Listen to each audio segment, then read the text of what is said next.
स्याकुलो आज चाहिँ फेरि हामी आमा छोरा इभिनिङ वकको लागि हामी हिँडेका छौँ। अनि इभिनिङ वक जाँदा एउटा कुरा मैले के महसुस गरेँ भने संसारमा सबै मानिसले मनी इज एभ्रिथिङ भन्थ्यो, तर मैले हाल आएर बुझ्दैछु कि money is nothing, health is everything रहेछ है।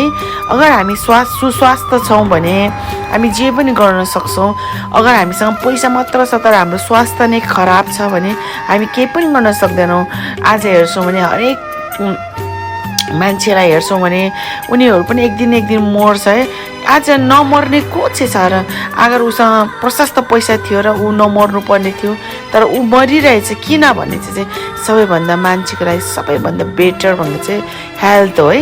हेल्थ राम्रो थियो भने हामी हेर्छौँ भने पहिलाको मामा बाजेहरू हेर्छौँ भने 95, 98 वर्ष है बाँच्नुहुन्थ्यो। किन भन्दा उहाँहरूको स्वास्थ्य चाहिँ राम्रो थियो है। उनीहरू हरेक कुरामा मेहनत गर्नुहुन्थ्यो, बडीलाई रेस्ट थिएन, उहाँहरू सङ्घर्ष गर्नुहुन्थ्यो, बारी कोदालो गर्नुहुन्थ्यो, जस कारण चाहिँ उहाँको खानाहरू चाहिँ मजाले उयो हुन्थ्यो, पच्ने काम हुन्थ्यो।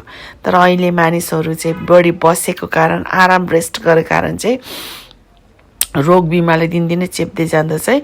अनि हाम्रो मेन लक्ष्य चाहिँ हामी भोटेपुलदेखि लिएर सिधै पञ्चकन्यासम्म थियो। अनि हामी आमा छोरा चाहिँ सकुशल पानी परेको मौसममा पनि हामी सकुशल पञ्चकन्या जान सक्यौँ। पहिला भन्थ्यो है मानिसहरूले पैसा कमाउनलाई घाम पानी नभनेको आफ्नो ज्यानलाई बेवास्ता गरेर उनीहरू पैसा कमाउनेतिर लाग्थ्यो है।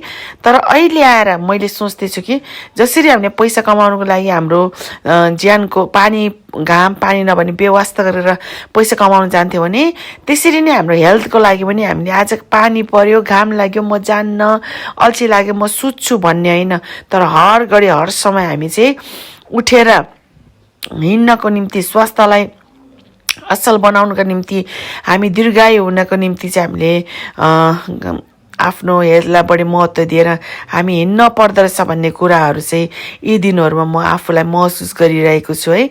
मलाई विश्वास छ तपाईँहरू पनि मैले भने मुताबिक तपाईँहरू पनि हिँड्नुहुन्छ, गर्नुहुन्छ। किनभने हामी ठिक सही चङ्गाई अथवा हामी स्वास्थ्य थियौँ भने चाहिँ है हामी जे पनि गर्न सक्छौँ। तर हामी नै रोगी बिमारी हामी के गर्न सक्दैनौँ है। अनि हामी चाहिँ आमा छोरा घुम्दै हामी पञ्चकन्या पुग्यौँ। यो ठाउँ चाहिँ पञ्चकन्या हो।